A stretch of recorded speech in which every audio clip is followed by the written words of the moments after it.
Good evening, everyone. We thank you for joining us in this virtual world. I bring you greetings from the Elm Grove Baptist Church, which is located in the beautiful Baton Rouge, Louisiana, led by our pastor, Dr. Errol Domain. I am Keisha Moore, a member of Elm Grove's Abundant Living Ministry, which is our health and wellness ministry.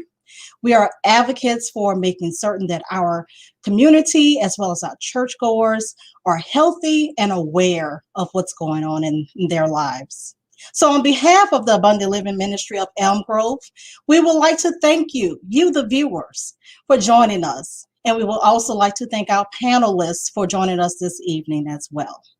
We encourage you to engage in our interactive. So, yes, get engaged, talk to us, engage in our interactive discussion on navigating life during a global pandemic.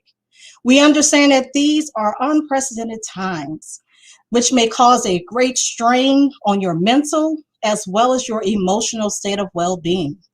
So let's get involved and help others and help yourselves. So get involved by sharing, liking, and pressing, and even joining in church, getting a watch party started. Let's get ready to go live with all of this, right?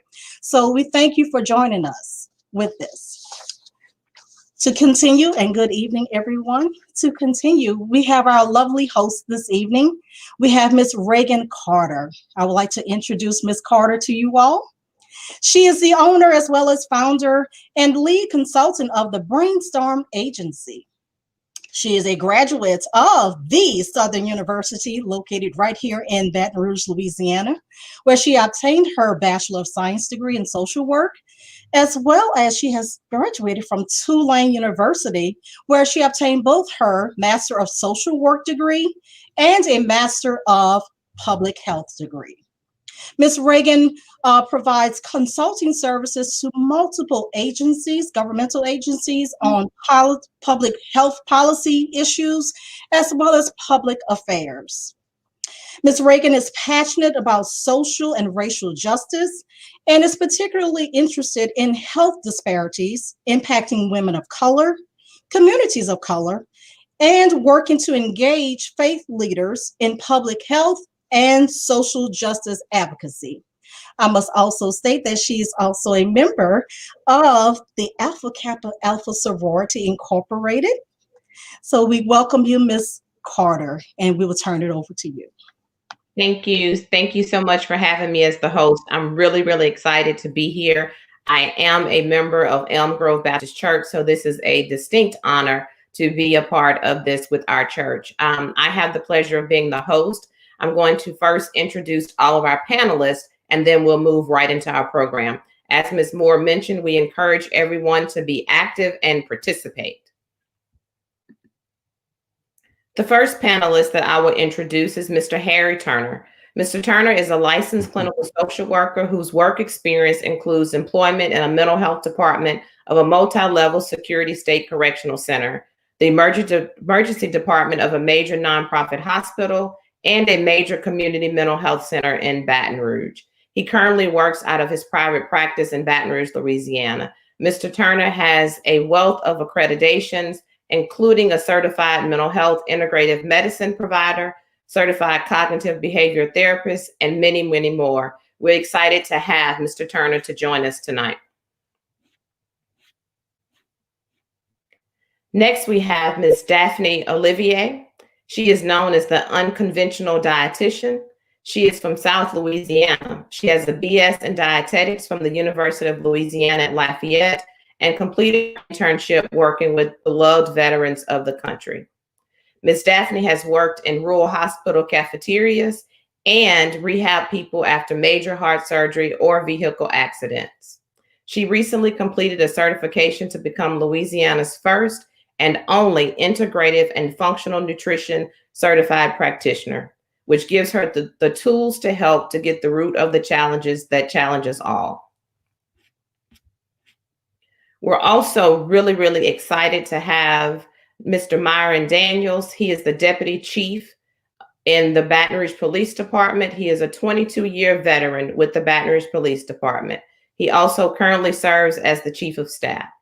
With a background in training, Deputy Chief Daniels has trained thousands throughout the city, state, and country on topics varying from domestic violence to defensive tactics. Mr. Daniels received a BS and an MS, both in criminal justice, from the Southern University A&M College in Baton Rouge. We also have Ms. Maya McWhorter. She is a 19-year-old college student. And prior to COVID-19, Ms. McWhorter attended Dillard University in New Orleans and is still currently enrolled. She is also a member of the Elm Grove Baptist Church, Abundant Living, and Youth Adult Ministry. Ms. McWhorter has done countless speaking engagements, ranging between spoken word to mentoring young girls. We will also have Ms. Tanja Miles. Ms. Miles is an ordained minister, community activist, peer counselor, veteran, and subject matter expert in mental health, untreated trauma, a faith-based approach to substance abuse and recovery. We're really excited to have all of our panelists to join us tonight, and we hope that you all will be engaged in the conversation with us. Thank you so much to all of our panelists. We're going to get started here with some questions. And again, we encourage you to engage with us. You can put your questions in the chat box and we'll do our very best to get to each question. But first, we're going to start with Mr. Turner. Mr. Turner, can you discuss with us how people manage the various types of griefs? And when we talk about the various type of grief, we're talking about during this pandemic, many people are dealing with separation from their families, social isolation, and just grieving the lack of being able to live their normal lives.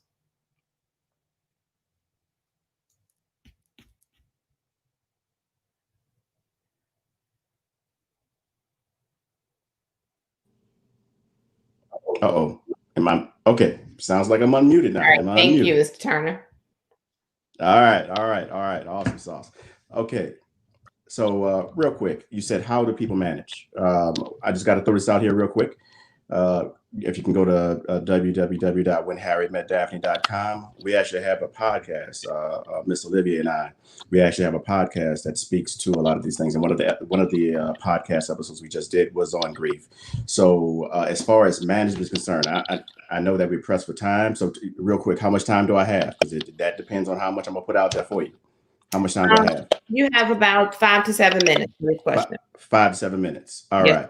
So first, let's talk about real quick the different types of grief. All right. So there are several types of grief. There's regular bereavement, which is what you experience whenever we lose a loved one or a loved pet.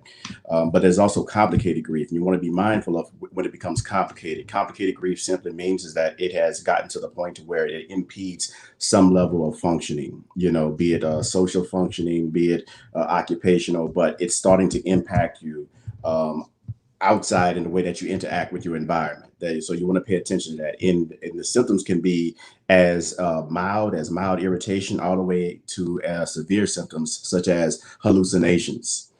So when you start to experience these things, be mindful of these things and definitely speak to a provider, seek out assistance whenever you see these things. No, you're not going, quote unquote, what people like to say, crazy. No, you're going through a natural stage. Next thing I want to say, and excuse me as I rush through this because I have a lot to say, and I have a little bit of time. So let me just try to get this out. All right. The next thing I want to say is there's a few types of griefs, all right, that I want to, and one in particular I want to bring up. But the stages of grief before I bring in that type of grief are denial, anger, bargaining, depression, and then acceptance. And it's not a linear way that you go through this. And again, I read this again, denial, you're in denial about what you lost. Anger, you're going to this angry phase. Why is this happening to me? Bargaining, how can I make this better for myself? Depression, which is I'm too sad to do anything. And then acceptance, which really brings about peace. And you go back and forth. Sometimes you'll feel like you've accepted something and you jump right back into depression. And then you may be angry one day. So it's not a linear process. But that process was founded by the 1969 Kubler-Ross, Elizabeth Kubler-Ross, 1969 by the psychiatrist Kubler-Ross. And so since then, there's been some modifications to that, but that's pretty much the process that we all go through. Now, complicated grief versus regular grief. Understand the difference between grief and depression.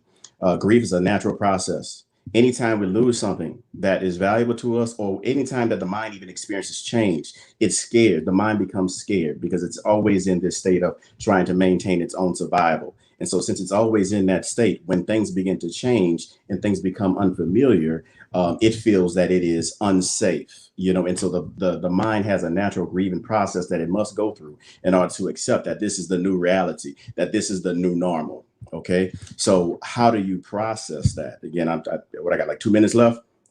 Go ahead. Okay. All right. All right. So how do we process that? Understand which type of grief that you have. And one in particular, because you can look up these on Google when you have some time, but the one in particular I want to highlight is disenfranchised grief. All right. And so disenfranchised grief is grief when you experience a loss and you feel like it's only you that's experiencing that loss, that nobody is there for you. And a matter of fact, people may even be around you that discount the severity of that loss for you. That's disenfranchised grief because you have nowhere to go. You feel as if you have nobody to reach out to. Okay. So you feel like it's one thing to grieve a loss. It's another thing to grieve a loss and feel that you're grieving a loss all by yourself, that you can't share your pain with anybody else. Okay. So, and I find this to be particularly common in our society because with disenfranchised grief, it doesn't get that highlight because people stay hidden. Because why would I speak out or try to reach out to anybody when nobody understands me anyway? Nobody cares about me anyway. So what I'm gonna reach, and they have their own stuff going on.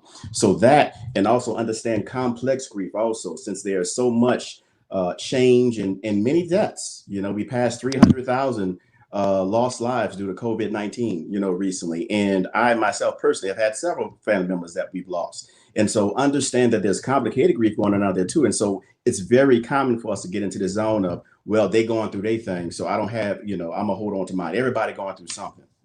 Understand that you have to find a way to manage your grief. You grieve in your own time. And also you have to find a method that is true and authentic to you. That's why it's so challenging to talk about how to manage grief, because everybody has their own way based off of their own style. All right. So figure out your style, figure out what you're interested in, and move through that. The last thing I want to say real quick, not to take up too much more of your time, but one of the things that we talked about again recently, I think our last episode was on humor.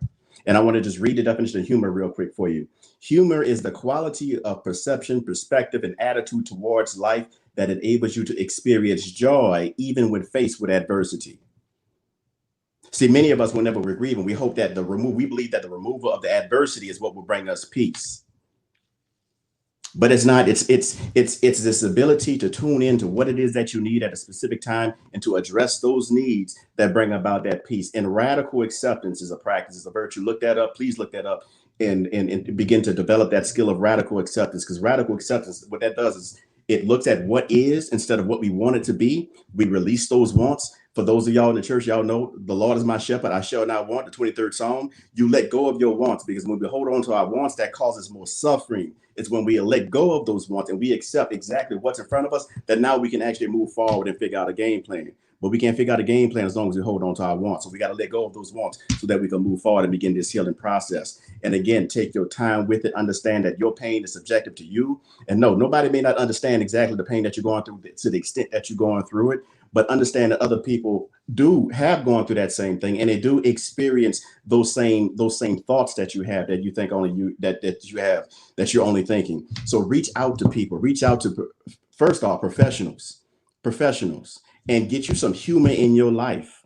All right, because that humor will give you that peace in the midst of this painful time. Whenever you laugh, if you notice that whenever you're hurting and you laugh, or you're at a party, the pain that you feel, that limp that you had, all of a sudden goes away. That's because your body is responding to you being in that positive state. You're putting your environment, you're making your internal environment conducive to you healing, despite whatever it is that you face. And so I don't want to take up too much more of the time because I could keep going on about this, but just understand that one of the main things that I want you to do is to just understand that it is a different challenge. It's not about returning to what it used to be. It is a new normal. Okay. And so first accept that that's a new normal, and then don't judge yourself for your tears. Don't judge yourself for crying, and allow yourself to experience those emotions, because emotions are angelic messages sent there to let you know what your thought life is about. And when you can tune into that, now you can go ahead and tune on to those thoughts. And if those thoughts are not in alignment with with what you're trying to move to, that goal, then you can begin to manage those thoughts. And again, talking to a professional about this will definitely assist you in that process. All right, I'm gonna stop right now because I can say, look, I can keep on going, but I'm gonna stop right here. All right, definitely check out that podcast though, because we have some stuff. Thank you so much. We appreciate it so much, Mr. Turner. Thank you. Next, we're going to move on to Mrs. Miles. Ms. Miles, thank you so much for being with us this evening. We appreciate your time and dedication. We certainly appreciate the work that you're doing in the Baton Rouge community. I've been reading a lot about what's happening with increases in addiction and what we're seeing about social isolation due to the pandemic, and how we're seeing people who are battling addiction currently and before the pandemic, and how the addiction have increased. So can you talk to us a little bit about what you're seeing and what it is that we can do, those of us who may be struggling, those of us who may have family members? Sure. Thank you so much for having me. And look, thank you for doing this panel. It is much needed. COVID fatigue is real. And, you know, we've been in this for a long time and we still have some ways to go. So having these conversations and having these dialogues are necessary. For real. It's something that, you know, we normally have not talked about when it comes to mental wellness, when Harry was talking about grief and anger and depression and things of that nature. So we are living in some challenging times, but I believe that when we come together like we're doing here, we can make a difference. So yeah, we're seeing an increase in substance abuse use like never before. We saw it during 9/11, during the Great Flood of 2016, so many different spaces that has happened in the last couple of years. We saw that addiction increase. Why is that? Because a lot of people self-medicate. You have a lot of people let's not talk about people who are experienced for the first time, but people who or have addiction issues, you know, already. I've been in recovery for 30 years.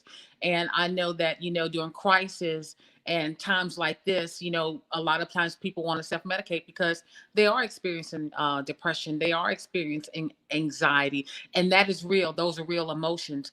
And so it's easy for someone to say, you know what, I'm going to just have a glass of wine. And then a glass of wine end up being a bottle of wine. And before you know it, they're in this vicious cycle. Look, everything is okay in moderation. I'm just going to put that out there.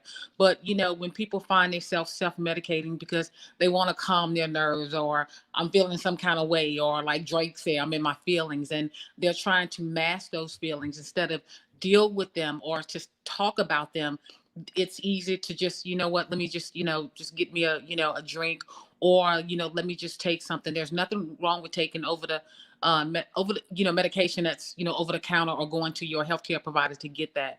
But when you try to do it on your own, see, that's where it gets real sticky. And we have to let people know that when you're having a mental health crisis, for us, depression, anxiety, or things of that nature, it's okay to reach out. In the African American community, we hadn't really been taught that. You know, we were taught to suck it up or to pray. You know, and we need to pray. However, faith without works is dead. And so the other thing is that you have a lot of people who have not been experiencing anxiety or depression, never, because, you know, they've never been through anything like this.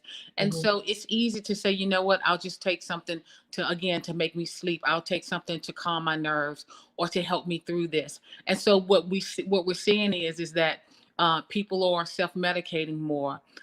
Right here in Baton Rouge, we've had a problem with opioid abuse for the last couple of years. We have tripled that number, and we're believing that number has tripled in overdose deaths because of COVID, because more people are, you know, going through a lot. A lot of us, we've never been through this. And so, you know, you're talking about loss, not just loss of loved ones, but job, of, you know, our social connection. So people are turning to, you know, more, you know, alcohol use and drug use. So when we find ourselves in places like that, we need to reach out. We need to talk to someone that we trust. If it goes further than that and it's not helping us, then, you know, we should talk to our healthcare provider, or talk to, you know, the people on staff at our churches and things of that nature. But we are trying to do the best that we can to have more dialogue like this, to let people know that, you know, it's okay to, be depressed sometime. You can't stay there. You're going to have a little anxiety. We're all experiencing that. But to get the help that they need, because when we start self-medicating, it can take us down a road that, can be a challenge for us. So we're having more conversations like this so people know that, what, it's okay to be sad. It's okay to be mad. But you can't let those emotions control you, and you definitely can't self-medicate, because that's when you find yourself getting into trouble. Thank you so much, Ms. Miles. One more subject we want you to touch on. We're so excited to have Deputy Chief Daniels with us also, because he's also going to add to this part of the conversation. But we're also hearing that not only in the Baton Rouge area, but in our state and in the country, that we're seeing increases in domestic violence as well as child abuse. Can you talk with us about that as well?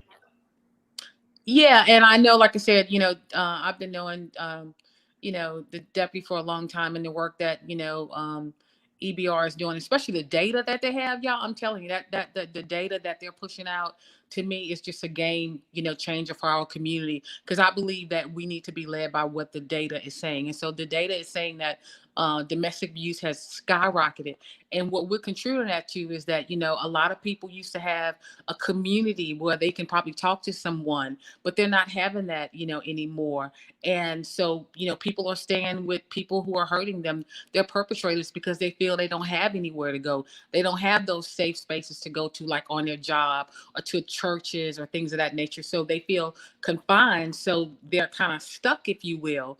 Resources used to be more before COVID. So it's not many resources. We have great organizations like IRIS, like the Butterfly Society, who are doing amazing work. But, we need more. And so you're having people who are not able to get that safety plan and, make that safety plan happen to get out and go live with someone else or do something different. So, when people feel like they're isolated and they have nowhere else to go, then they stay in those spaces already. So with COVID, it just made it, on a 100, because now you're kind of confined to that space. Like I said, you could go to work and talk to your coworker. You could go to church. Well, those places are not happening anymore. And the same thing of basics of child abuse. Look, I do a lot of work in the school, and it breaks my heart to know how many, young people who are suffering with child abuse and sexual trauma. Look, I was molested when I was 7 years old. So I know the trauma and the drama that comes with that. And so you have a lot of kids now, again, they can't go to their schools. They can't talk to their teachers.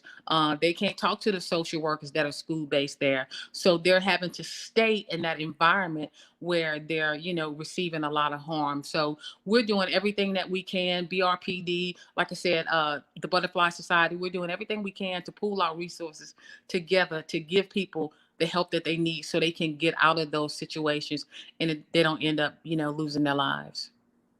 Thank you so much, Ms. Miles. We appreciate it. And thank you for sharing your personal story as well. Deputy Chief Daniels, thank you for your time. Thank you for all that you do in our community. We know that you serve the community well, and we appreciate that. Ms. Miles alluded to, and I know that I've used some of the data in my research and work as well, but can you talk to us specifically about the data and the information that you are collecting with the Baton Rouge Police Department? Yes. And first, again, thank you for having me. I'm not a member of Elm Grove Baptist Church, but I am definitely a friend. They're pretty regular, and I know all the faces, and I hope they all remember mine. Thank you. But you're absolutely right. Just listening to the first two panelists speak, I mean, when you hear that, even though they're discussing different topics, you see that they're all crossing over. Absolutely. And that's one of the things that we found as well. So from the data standpoint, and how has this pandemic affected crime within our region? I can tell you some of the data all of the data that we've collected is pointing to the same trends that we're seeing around the country. It's hard to believe, but one of the things that people don't realize is that crime is actually down. It's down in almost every category except violent. So we're seeing a true increase in violent crimes. And that is what we have focused all our resources on here at the Baton Rouge Police Department. And I can tell you it's throughout EBR because it's always a collaborative effort. Just to point out one of the things, just so that people put it into perspective, when you think about it, one of the things that we saw has been that true increase in domestic violence homicides. We've seen an increase of over 600% from last year. So that just shows you the increase. The trauma and things that we've saw over this time, and when we talk about trauma, most people want to associate it with just physical wounds, but those are the easiest things to heal. Right. The trauma that we're seeing are all the traumas that were described before, things that people are living through and have lived through their whole life. And one of the issues or trends that we've seen around the country is the fact that there aren't any reliefs. Where things, normal life would provide some relief, whether it was the victim or the perpetrator going to work, having that separation. We have stay-at-home orders, and if you look at the unemployment rate right now, we have a lot of people who are not working. So those added stresses only add to the trauma, and it adds to what we're seeing, which is violence. And it's one of the things, like I said, it's plagued our country for a while, particularly domestic violence. But we're seeing it transition into other aspects, as you mentioned, with kids and also violence toward themselves. The suicide rate is, it's unbelievable when we start to look at that data locally as well as around the country comparative, and this time of year just doesn't help that at all, because it's a true reminder of things that people may not have, or it just adds to that depression around the holiday season. So it's quite a few things, but it just amazes me to hear the different areas talk about it, and it all comes back and intertwines in the end. Absolutely. Thank you so much for sharing that data. Definitely some alarming stats that you shared. Before we move on to our next panelist, can you share with us some of the resources that that are available in the community? Well, I can tell you there are quite a few. So Tanja mentioned two of I swear by them. I make sure I donate to them, and I do everything that I can to help, particularly with the domestic violence side of it. But that's IRIS and the Butterfly Society. They have done great work in the Baton Rouge community, and even throughout or just outside of the Baton Rouge community. And that's for your domestic violence. As far as your substance abuse, things along those lines, I'll tell you there are so many resources out there. One of the things I think that people have to realize is, identifying what type of assistance they need, whether it's short-term, long-term, whether it's a true triage of what they have. Some of those resources here are Capital Area Human Services, Baton Rouge Alcohol and Drug Center.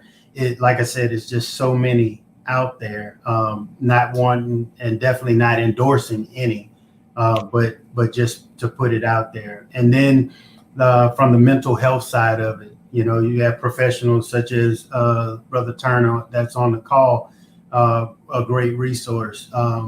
They actually did a ceremony today. I think there was a ribbon cutting ceremony today for the Bridge Center for Hope. Another excellent resource that's out there in our community. So again, there are so many resources, and if all else fails, don't forget about your local churches, because they normally keep a list of those resources on hand and are more than willing to not only provide you with them, but to help you get the help that you may need. Thank you, Deputy Chief Daniels. We appreciate it. Again, I want to remind those of you all that are listening in, watching on Facebook or YouTube, share this with your friends so they can join in. If you have any questions, please write them in the chat. Our panelists will be able to answer any questions. Moving on to Ms. Olivier. Thank you so much for joining us this afternoon. All of our panelists so far have given some great information. We would like for you to talk with us about how to not only manage stress-related eating, but what are some of the nutritional things? I know we all hear people talk about the COVID pounds. I know that I've eaten more Oreo cookies in 2020 than I've probably eaten in my entire life. I had to remove them from my grocery list because they were not lasting long. So talk with us about how to manage that stress-related eating. I was reading something that also talked about how we have to make sure that we are aware what stress eating and emotional eating. And I had to pause and think about that myself because it all feels the same to me. Like the hunger feels the same. So talk with us about that stress eating that I know that we're all dealing with. So first, thank you for having me be part of the panel. I agree with the other panelists that this is such really important information that a lot of people aren't getting from other places. So I just want to point out that stress it certainly has a mental impact, but it also has a physical impact on your body.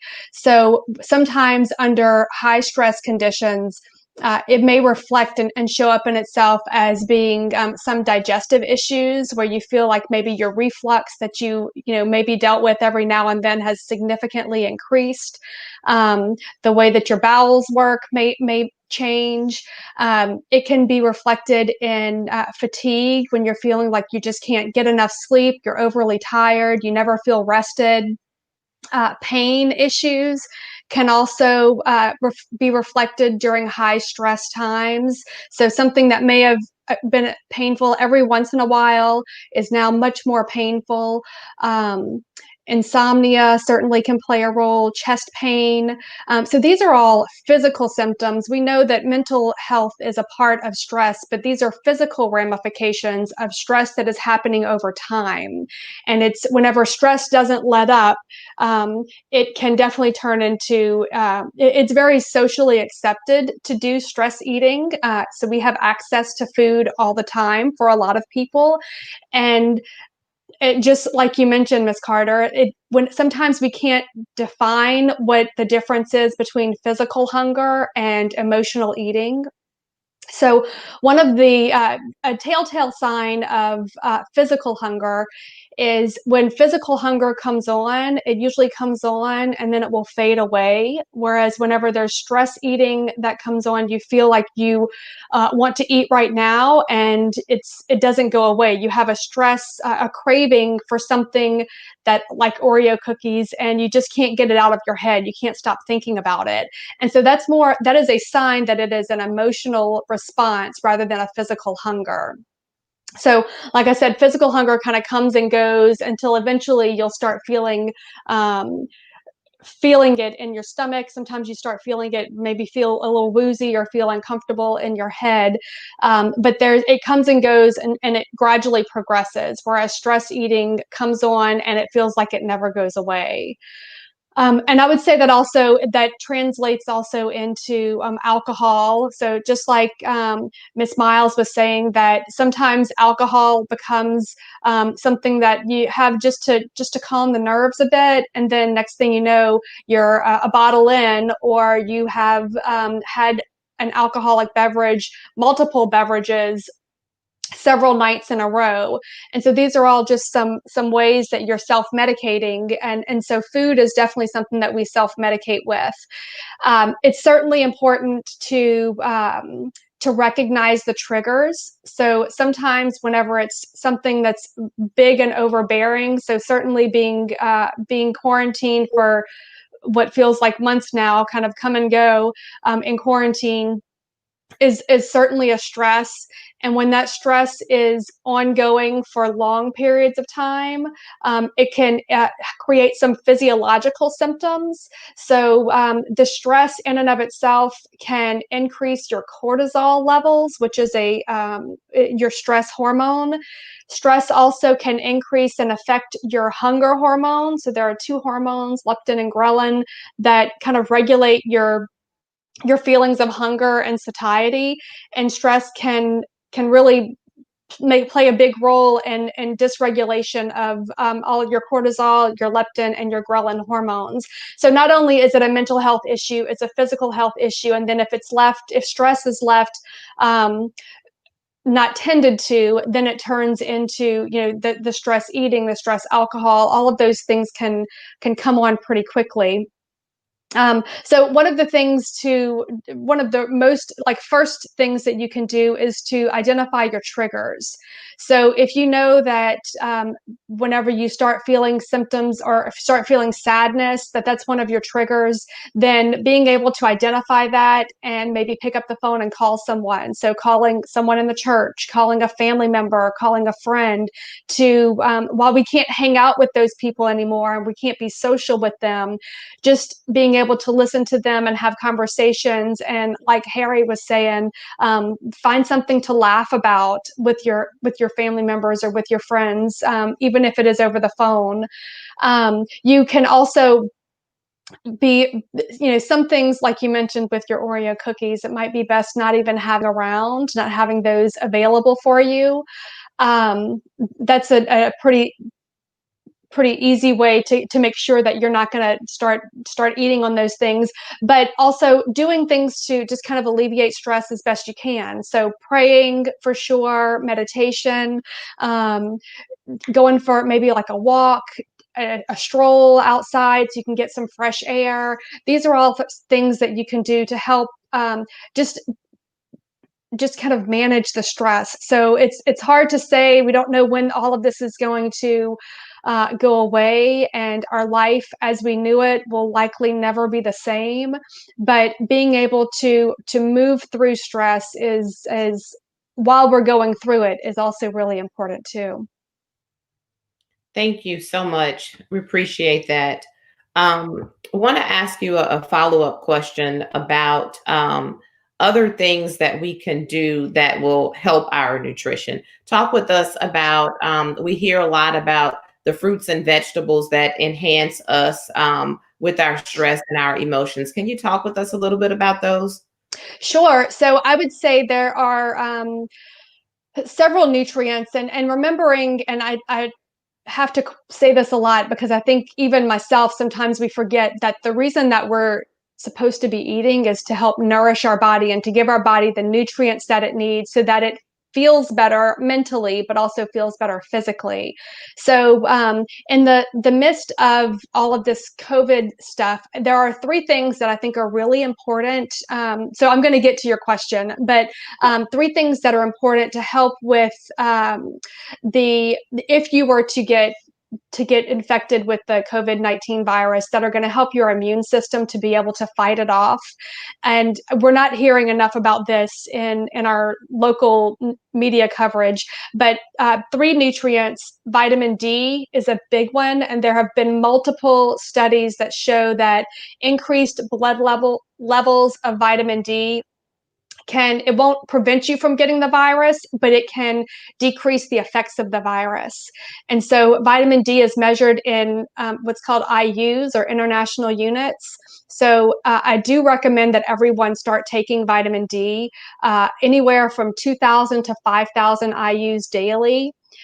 Zinc is another one. And so about 30 to 45 milligrams of zinc is going to help because it boosts your immune system. And then vitamin C is another one. So vitamin C is one that we can get all of that. Well, not the vitamin D, but we can get the vitamin C and the zinc through food. So with vitamin C, we can do that with oranges, any of our citrus fruit, lemons, limes. We can also get vitamin C through bell peppers. That's a high source of vitamin C. Strawberries. We can get the zinc through most of our meats are going to have zinc in it. So chicken, beef is a higher levels of zinc. Things like pumpkin seeds, oysters are really great for zinc. So making sure that we're nourishing our body so that if we do get the virus, if we happen to get it, then our body has what it needs to be able to fight off the virus, and it doesn't cause long-lasting effects. So aside from that, for general nutrition, the thing that causes the most issues with in health in general is sugar. And so letting go of some of the sugar foods, so candies and cookies and those kind of things, and replacing those. And I know know what I'm saying, that replacing candy with something like fruit is it's not the same thing. I understand that. But as far as from a health perspective, we can get sweetness, we can get natural sweetness through lots of different fruits. So all of our fruits, bananas, apples, oranges, pears, peaches, all of these things, satsumas, they give us lots of different, they give us sweetness, but they give us a lot of nutritional vitamins and minerals and phytochemicals that can be helpful. And then of course, vegetables, broccoli and cabbage and greens and kale and mustard greens and turnip greens and cauliflower, all of those things we're not getting, generally speaking, in our population. We don't get enough of those to be able to boost our physical health, so that if we are under stress, which depletes our vitamins, we have a harder time being able to be resilient to that stress whenever our body is not when our body's nutrient depleted. So when we don't have those nutrients, it's harder for our body to work with stress. Thank you so much. I see a lot of comments about the great information that our panelists are sharing right now. So I just wanted you to know that people are tuning in and people are listening, and they're making comments about the awesome information. So thank you all so much. Our last panelist, but certainly not the least panelist on here. It is always great when we have young people to participate in these panels to talk about what's happening with them from their perspective. And I know that many of us that are listening that are not in that young person's category may have people within our households and the extended family that fall into that category. And so, Ms. Maya, thank you so much for joining us this evening. We know that you have personally been impacted by the new virtual world. You were once on campus at Dillard University, and now you're doing virtual. Can you talk with us about what that shift has been like and give us some tips on things that you've done to manage that? First, thank you for having me. I'm very grateful to be here. But like you said, I was on campus and now I'm virtual, but it was definitely a transition. It's definitely a transition. It's definitely been trying. I will say it's just missing out having your friends and then going out and whatnot, to just being confined to your home. And it's definitely a challenge. But what I've done, like they've all said, coping mechanisms, I've done meditation. Meditation has definitely helped me. Just in at least 10 to 20 minutes, just meditating. And I meditate differently every day, depending on my mood, depending on how I feel. Sometimes I just focus on my breathing and just use a breathing technique. Other times I use music to help me meditate. But I just like to spend just time to just ground myself and to refocus and know what my purpose is, just so I don't get caught up in whatever. So yeah, it's definitely been trying, but it is manageable, especially to all the students. Just want to know the semester may be over, and depending on, no matter what GPA you may have had, you did great regardless, and your GPA does not define your intelligence. And I just have to get that out there. But for everyone, I can definitely say that this has definitely been a trying time for each and every one of us, but it is manageable. It is doable. I know everyone doesn't adapt the same, but find things in your everyday life that just makes you happy and spend time doing those things. So I know for me, listening to music, that makes me happy. So I do it very often. And yeah, just don't try to overindulge in like food or whatever. Don't get sucked in that, but do everything in moderation. I'm not saying that don't enjoy yourself, but do everything in moderation.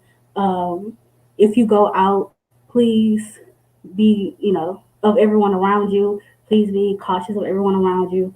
So yes, you can still live a life, but be very cautious and be persistent in what you do. Thank you, Maya. One follow-up question, and I don't want to put you on the spot for the worldwide, but us adults, we rarely get the opportunity to ask the young people if there was something that they wanted us to know. So if there is something that you want us to know about what this is like for you, that we can do better as adults in supporting you, what is that one thing? Um, Interesting. Just realize that everyone goes through emotions. Just like y'all have bad days, we have bad days as well. Um, yeah, so every day is peaches and cream for us, but just understanding that we go through emotions just as y'all do. Sometimes we don't know how to vocalize them the best, but we do have stress. But sometimes we just feel like we need. I don't know. That was an interesting question. I think your answer is great. I think your answer is what many young people have shared. And so I think it is a perfect answer. I think that we have to be reminded as adults about that sometimes, that young people have their own emotions and they have their own bad days. And so we appreciate you reminding us of that, Maya. Thank you. Thank you. Thank you. I have a question that has come up from someone, and it's talking about social media. Would you all advise us against social media? And it says social media gives us a facade sometimes that everyone is believing that everyone else's life is so amazing.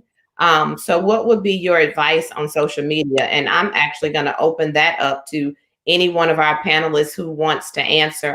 For our technical manager, if you can just kind of wave your hand if you want to be the one to answer, so he can help us to manage all of our panelists answering at one time. But would you all advise against social media?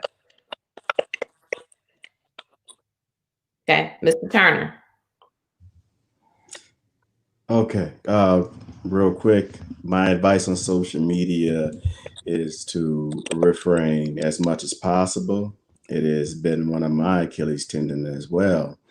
Um, but I would refrain. There's an article I put together, a literature review I put together called Dopamine Fast.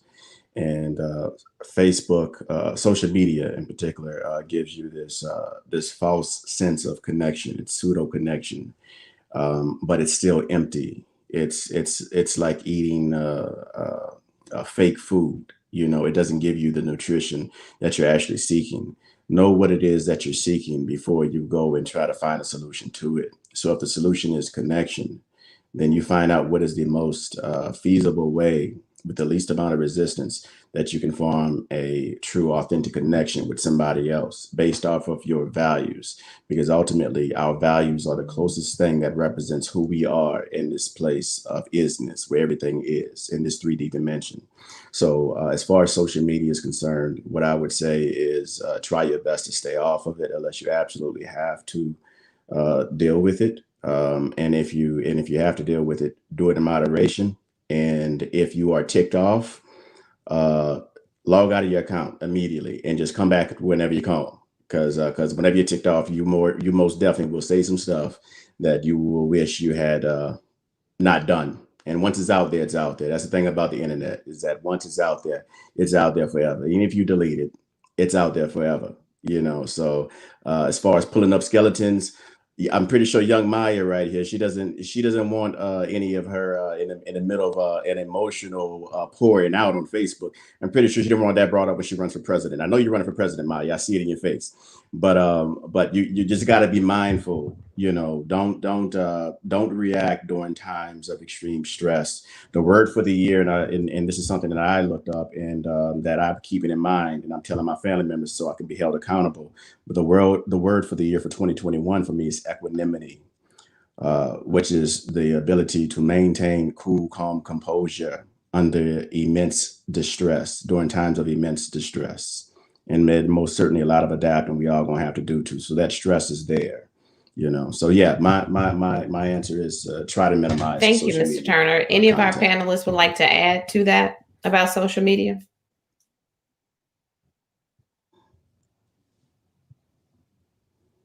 Well, again, we thank you all so much for joining us. I am going to give each panelist 1 to 2 minutes to give us one final statement for this evening. We want to be aware of the time. So we have about 7 minutes left. So we will give each panelist 1 to 2 minutes to give us one summarization of tonight, one great piece of advice so that we can move forward. Ms. Virginia Williams is saying this panel is very informative and thank you all so much. It says that multiple aspects in dealing with this pandemic. So thank you very much from Ms. Virginia Williams. I will go to Ms. Olivier first. Give us 1 to 2 closing statement, 1 to 2 minute closing statement. Well, I would say we are all under unprecedented time, and I know we've heard that term so many times, but we're in an unusual space, and it's not an individual person or an individual community that's going through it. It really is the whole entire country for sure, and even the whole world is going through this very unusual time. So we are trying to figure out a lot of things different, along with trying to keep the same kind of norm as much as we can. So be gentle with yourself. Give yourself some flexibility to do things that aren't what you would normally do, and don't be too judgmental on yourself. And let's just spread love. I mean, ultimately, I think that's all what we're all seeking is love. So start with loving yourself, and then love your neighbor and your family and your church members and your friends, and just spread the love as much as possible. Thank you so much. I really, really like that. Be gentle with yourself. I like that. Be gentle and spread love. Ms. Miles. First of all, again, I thank you so much for, having this, most candid conversation, and we need to have them more. But, my mom always told me this: charity begins at home and spreads abroad. And so we have to start these conversations in our home, asking our loved one, how are you feeling today? And if they tell you okay, and you're not sure what okay is, ask them to define what okay is. I do a lot of healing circles across the city. And I tell people all the time, the best healing circle that you can have is in your house. We talked about social media not too long ago. Refrain from some of that screen time. I know Netflix is, pretty cool right now. And it's a good way just to get on that couch and just kind of zone out. But, shut it off and just have a time with your family, and ask everybody, say, you know what, we're going to do a daily check-in or weekly check-in. How you really feeling? How's your day going? Because we're all over the place with our emotions. Emotions are good, and we have to learn how to manage them. And we have to be okay in hearing if somebody say, I'm having a bad day. A lot of times we don't do active listening, and we need to do that, but it needs to start in our own home. With our children, your kid might be 5. Ask them how they're doing. They see stuff on TV. They hear stuff. They're affected by this as well. So I believe having those candid conversations like we're doing right now needs to start in our home, because healing begins in the house. And each and every one of us has a birthright to heal. This has been an emotional year, and we still got some ways to go. So I think that, having these conversations in our home first with our children, our husbands. Look, I had to have it with my husband. We had to have it with each other, and do those check-ins with your family first, and then, your friends and, and your other circles of influence. But just remember, healing starts in the house, and have the conversation about, people's mental wellness, and making sure that you're the keeper of the kitchen. If you're the one who cook, you're the keeper of the kitchen. So what's coming in that house is on you. I'm just saying. So and just give yourself some grace, and give your family member and give the people around you some grace, because we all need it during this time. Thank you, Ms. Miles. I appreciate that. Ms. Miles is saying for us to check in with one another, check on ourselves. When someone says that they're just doing okay, figure out what it is that actually means. So thank you, Ms. Miles. Mr. Turner. Yeah. Okay. Can you hear me? Yes, sir. Okay. First, thank you. This has been a truly a blessing to me, this occasion. I'm blessed to be on this panel with such educated people. And Maya, you're an inspiration. I just want to say that you are an inspiration. And so thank you, Elmwood. Thank you for inviting me here. Now, with that being said, what I would want to leave you with is be intentional. Intentionality is the matrix of creation. You must be intentional. Don't say, I'm going to call so and so. Be intentional about calling so and so. Don't say, I'm going to go and find a provider. Be intentional about finding a provider. And then also understand that during this time with great adversity and great stress and great change, understand that change is inevitable, but growth is optional. So we must choose wisely. We have to accept the seasons of our heart the same way we accept the seasons that pass over our fields. And no, it's not easy. It won't be easy, but you got to remember that no matter what it looks like, we walk by faith, not by sight. And faith is not belief in what you do see, but acceptance of the unseen. You got to accept that there's a brighter day coming, that even though it's nighttime right now, that the sun eventually will come back out and shine over you. And also the last thing I want to say to you is make sure that you keep some endurance and patience with you. Patience is the capacity to hold your pain for an extended period of time, but endurance is that push through. Arnold Schwarzenegger, they asked Arnold Schwarzenegger one time, hey, how many push-ups can you do? Arnold Schwarzenegger said, I don't know. I only start counting when it starts hurting. A lot of us are hurting right now. And you got to remember that the race is not given to the swift, but those that choose to endure it. It is your endurance. I know you're tired. I'm tired too. But we are called to endure because we walk by faith and not by sight. So that's what I leave with.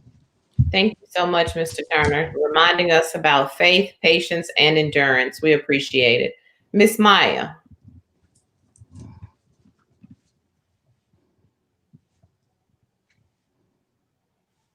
If you're speaking, Miss Maya, I think you might be frozen or on mute. Okay, try it now. Good. I'm good now. Yes, we can hear you. Thank you. Okay. Just one more thing. Just thank you all again for having me. Thank you for all these panelists. Y'all all amazing. Just one thing that I will leave you with is my 3 R's that I stand by, and that's rest, rejuvenate, and recharge. Listen to your body. Listen to what your body is in need of. Make sure that you do rest. Make sure that you are recharging yourself. Make sure that you are drinking water. Before you get out of bed, say 10 things that you are grateful for. So express gratitude every day, all the time. It, like Miss Oliver said, express love. Another thing, I'm someone who's also going through grief as well as being a college student. So there's a lot going on. But just to let you know that, like Mr. Turner said, it may be dark right now, but it does get brighter. So that's my inspiration. So if you are going through any type of grief, any type of bereavement, just know that it is not linear. Like you said earlier, just know that some days are going to be better than others. But just know that God did not put you through this to struggle. He put you through this to see you endure and to persevere. So I know you'll come out victorious. I know that y'all will come out on top. So like I said, again, thank you so much for having me on this panel with these amazing panelists. And that's why I leave you with. Ms. Maya, you have been absolutely amazing. Thank you for reminding us to rest, rejuvenate, and recharge. Thank you for reminding us to be compassionate. We appreciate it. I want you to know I'm going to turn over the host job to you on the next one of these. You have been a star. Thank you so much. Deputy Chief Daniel. Yes, ma'am. Give us 1 to 2 sentence statement on some advice for us. I'm gonna kind of change it up. I want to just make a quick observation, and then I'll close with my motto. The observation I make is just the fact that if you look across everything that we're talking about, everyone's affected by it. You know, there's no such thing as discrimination when it comes to the pandemic and all the things that we go through in life. And whether it's old, young, black, white, male, female, education, or even socioeconomics, everyone is going through these same things, and we can get through it. And I can tell you, just listening to the things that each panelist says, I literally wrote down something from each one that I'm going to take away from it. But I'll tell you, years ago, I stopped making New Year's resolutions because I always broke them, you know, like most. And what I did is came up with a motto, and I've lived by that motto every day of my life since that time. And it's very simple. There are people out there who wish they had your problems. We always think that we have it bad, but there are people who would literally do anything to be in the positions that we are. So we should just be appreciative of what we have, learn to smile and realize and be thankful for all of those things. So with that being said, I thank you for the opportunity to be here. If anyone ever has any questions for me, all my contact information is available. And I'm always here to Chief help. Daniels. We Thank you. appreciate that. Reminding us to be grateful is always important. So we thank you. To all of our panelists, again, thank you for your time tonight. We appreciate it. I am actually going to turn it back over to Ms. Moore, who is going to close us out for the evening.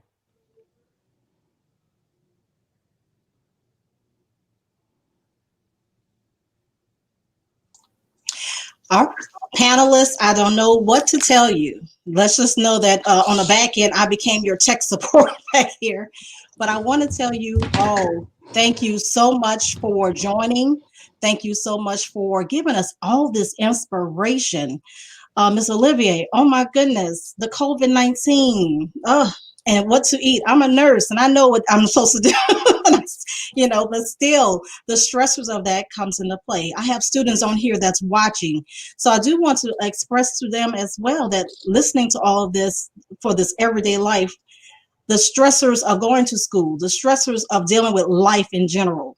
I love some of the things that all of you have stated, that we have to rest, we have to recharge, we have to rejuvenate. Mr. Turner, we have to make certain that we really listen to our body. I use Kubler-Ross a lot. That I call it DABDA. That's how I remember it. Yes, we're understanding that you know, in our family we have dealt with death. Unfortunately, in our family, with we have quite a few loved ones that succumb due to COVID-19 or to other circumstances. So we are grateful and we are dealing with our own way of how to manage this grief part. But I'm so excited to hear how all of you have come together and just kind of gave your little tidbit about how to really manage this in this unprecedented time. We're hoping that this upcoming year will give us some new opportunities, some new way of life. But be mindful, everyone, viewers, everyone, be mindful, pay attention to your body, pay attention to your emotional state, and obviously pay attention to others. We thank you, Ms. Carter, our own Sister Carter, for being an exemplary host. Yay! We thank you so much for facilitating this wonderful discussion. And of course, we also want to thank our pastor, Dr. Errol Domain, for allowing us to have this wonderful conversation so that we can talk about true things that are really going on in our community and with our minds and with our bodies. So thank you, Pastor Domain, for allowing us to speak to everyone worldwide in this app, in this way. So thank you all. Deputy Chief, keep going out there and fight the violence, right? So let's keep that down. Ms. Tanja Miles, we appreciate your expertise as well. My own daughter, Maya McCorder, thank you for your insight as well, giving us that youthful perspective and making certain that we recognize that we got to do better and we have to listen as well. So that stress is real for you as well. I do have a few things I would like to share with you all, just in case. One of those things that our pastor does a great job at is he likes to make certain that we are still doing the right thing at all times. We have COVID testing at our church on Saturday at 10 a.m. So right at our church from 10 a.m. to 2 p.m. So if you want to join that, please do so. Okay, from 10 to 2, just bring your ID with you, and we'll be happy to assist you with your testing. We will also be providing those participants with a little goodie bag as well to thank you for your community testing. I believe that is all I have for this evening. I know that Elm Grove have quite a few things going on going forward. We feel free to look at all of our great opportunities that are coming up, from prayer all the way to some other activities that are coming up. So please stay tuned for that. Elm Grove is in action and on the move. We thank you all. Take care, panelists. Thank you.